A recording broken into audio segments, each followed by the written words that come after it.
Hi hello வணக்கம். இன்னைக்கு இந்த பதிவில் 2 அழகான இன்டோர் பிளான்ட்டும் அப்படியே ரெயின் லில்லி ஃப்ளவர்ஸ் எப்படி வளர்ந்துருக்கு அதை பற்றி தான் பார்க்க போகிறோம். வாங்க வீடியோக்குள்ளே போகலாம். ஃபஸ்ட்டு நம்ம பார்க்க போகிறது இந்த அழகான பிங்க் கலர் ரெயின் லில்லி தாங்க.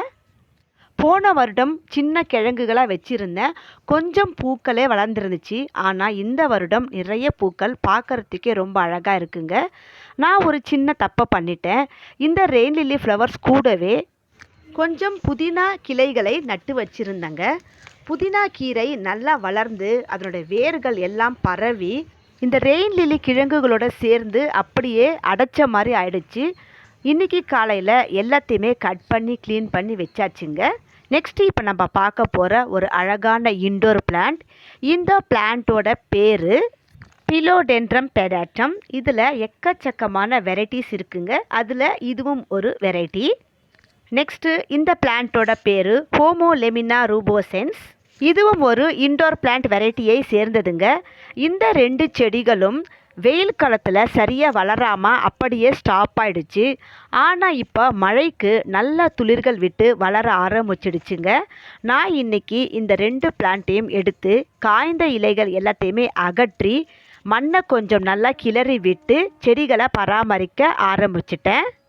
இந்த மாதிரி இன்டோர் பிளான்ட்ஸ் எல்லாம் அழகுக்காக நம்ம வீட்டில் வச்சுருக்கோம். இந்த பிளான்ட்டோட லீஃபை பார்த்திங்கன்னா ஹார்ட்டின் ஷேப்பில் ரொம்ப அழகாக இருக்குங்க. ஸ்டார்டிங்கில் குட்டி குட்டி இலையாக வந்து அதுக்கப்புறம் வளர வளர நல்ல பெரிய இலைகளாக வளருங்க. இந்த பிளான்ட்லேயும் ஃப்ளவர்ஸ் வரும், ஆனால் இதுவரையும் வளர்ந்ததில்லை. போன வருடம் திருச்சூர் கேரளாவில் ஆர்டர் பண்ணி வாங்கின பிளான்ட்டில் இதுவும் ஒன்று தான். இப்போ நல்லா வேர் பிடிச்சு வளர ஆரம்பிச்சிடுச்சு. இதையெல்லாம் சின்ன பாட்டிலிருந்து அகற்றி பெரிய பாட்டுக்கு ரீபாட் பண்ணணும். ரெயின் லில்லி ஃப்ளவர்ஸ் கூட இருந்த புதினா கீரைகள் எல்லாத்தையுமே அகற்றி அதை அழகாக செட் பண்ணி ஏற்கனவே வச்சுருந்த அமர் லில்லி செடியோட கூடவே வச்சாச்சுங்க. அதே மாதிரி இந்த பிரைட் சன்லைட்டில் வைக்க வேண்டிய இன்டோர் பிளான்ட்டையும் நல்லா பிரைட்டான இடத்துல அதிகமாக வெயில் படாமல் கொஞ்சம் நிழல் இருக்கிற இடத்துல வச்சு செட் பண்ணிட்டேன். இன்றைக்கி தோட்டம் பார்க்குறதுக்கே ரொம்ப அழகாக இருக்குங்க.